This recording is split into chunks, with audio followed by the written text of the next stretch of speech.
আজকে দেখো আমি চিকেন করব।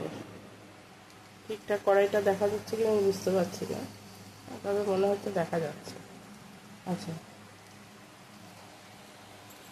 কড়াইটা ধুয়ে বসিয়ে দিয়েছি, মুছে দিলাম।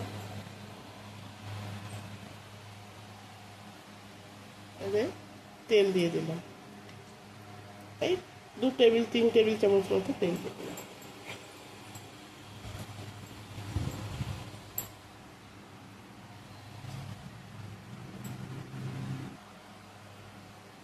তেল গরম হয়ে গেছে, এবারে পেঁয়াজ কুচিগুলো দিয়ে দিচ্ছি।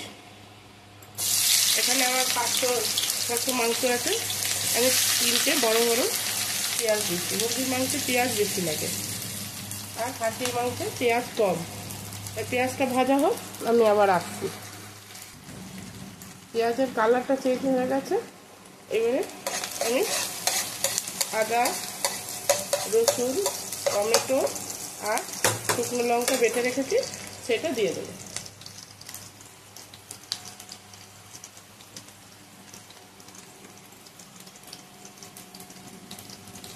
এখানে আছে একটা গোটা রসুন, 2টো টমেটো ছোটো ছোটো, আর গোটা 5-6 শুকনো লঙ্কা আমি বেটে এর মধ্যে দিলাম।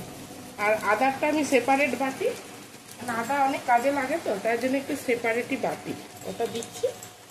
সেপারেট বাটা আছে, এর মধ্যে এইগুলো বাটা আছে।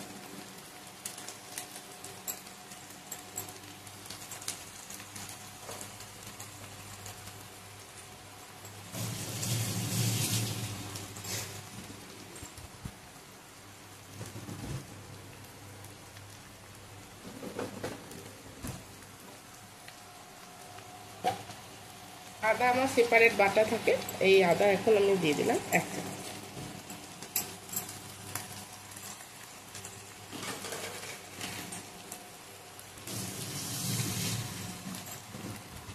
এবারে এটা এখন কষতে থাকি।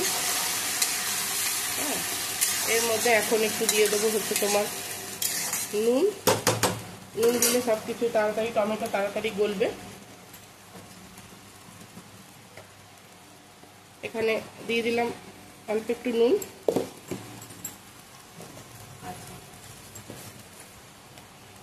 দিয়ে দিলাম একটু হলুদ, রেগুলার যা মশলা আছে। আর আমি মাংসতে জিরে খাই না, আমি একটু ধনে দিলাম। আর একটু ছোটো চামচের 1 চামচ গরম মশলা, এই যে চামচটা দেখতে পাচ্ছি, এটা একটু গরম মশলা, এটা দিয়ে আমি একটু কষাচ্ছি। আচ্ছা,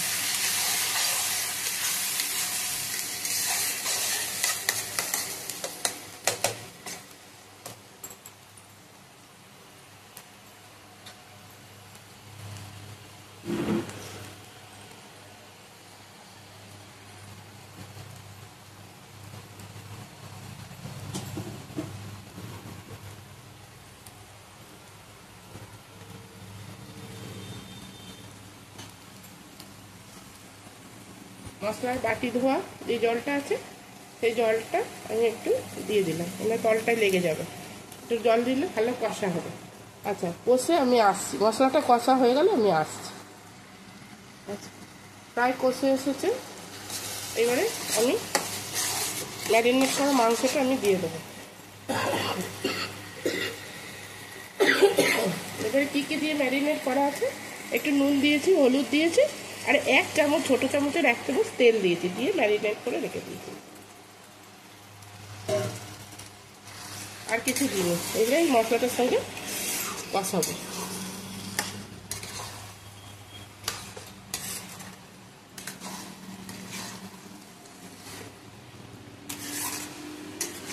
এবারে এইটার সঙ্গে কষাবো।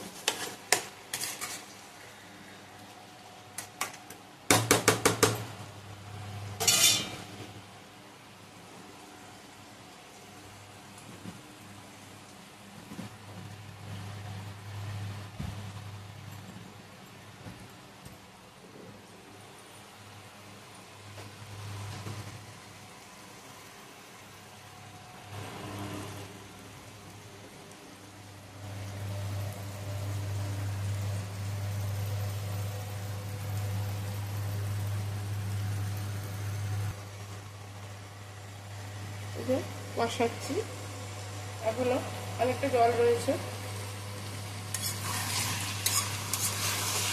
অনেকটা জল রয়েছে, আরেকটু কষবে, আরেকটু কষবে।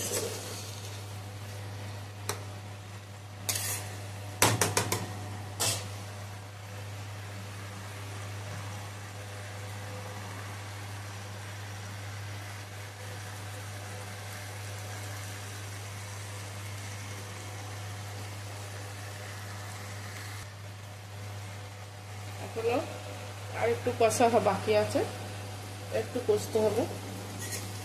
যখন দেখবে একদম ভাজা ভাজা হয়ে এসছে, তেলগুলো ছেড়ে গেছে, তখনই মোটামুটি জল ঢালার হবে। আর একটুখানি হবে।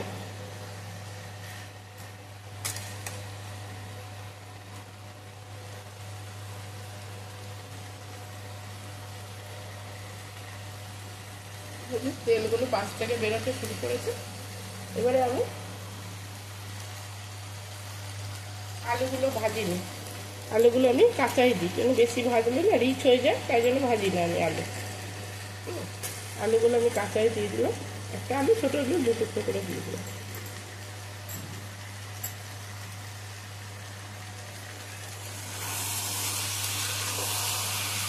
আলুগুলো একটু এর সঙ্গে নাড়িয়ে নিই।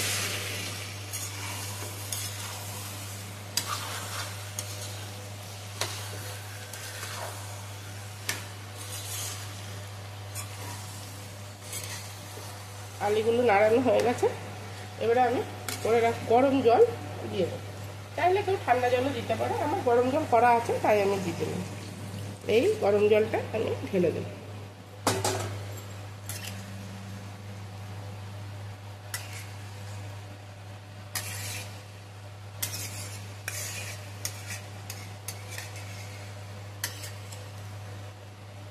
এগুলো কি বলো তো বন্ধুরা, আমার তো ফ্রোজেন মাংস আছে, আমার তো অনলাইনে সব বাজার।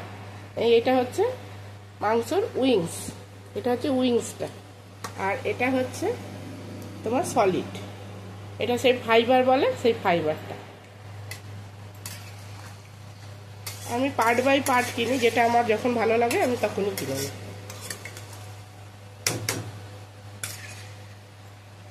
এই জন্য তোমরা ভাবছো ওটা কীরকম দেখতে লাগছে। এটা হচ্ছে উইংসটা, কাটলে ছোটো হয়ে যেত, আমি কাটি। ঠিক আছে, এবারে ম্যারিনেট করার সময় নুন দেওয়া ছিল, আর মশলাটা কষাবার সময় নুন দেওয়া ছিল, কিন্তু আলুতে তো আর নুন নেই, তাই জন্য এতটা দিয়ে দিলাম।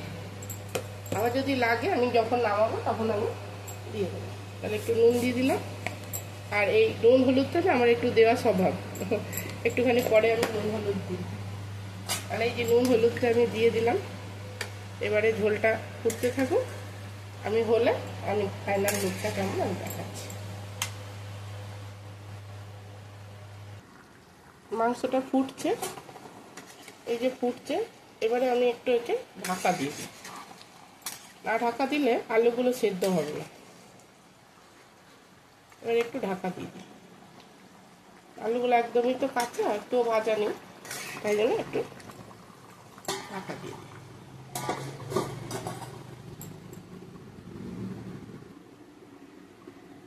দেখি লিডটা খুললাম,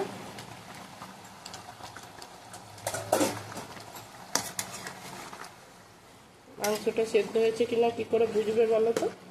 আলু তো অবশ্যই সিদ্ধ হয়ে গেছে।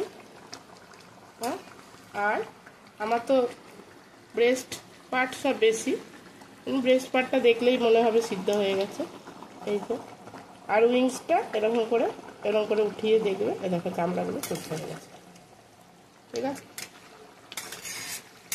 একটু রসা রসাই রাখবো, কেননা মাংসর ঝোল হলে তো সবাই মাংস ঝোলই খায় বেশি, ঝোল আলু।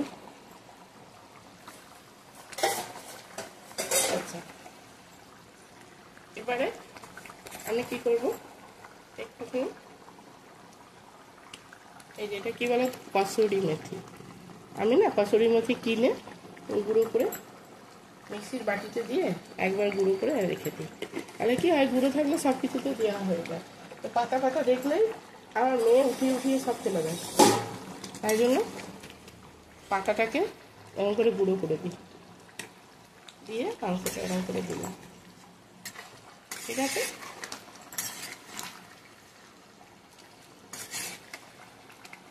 তাহলে এই হয়ে গেল মাংস। তাহলে মাংস আমার রেডি। কে কে খাবে এবার চলে আসবে।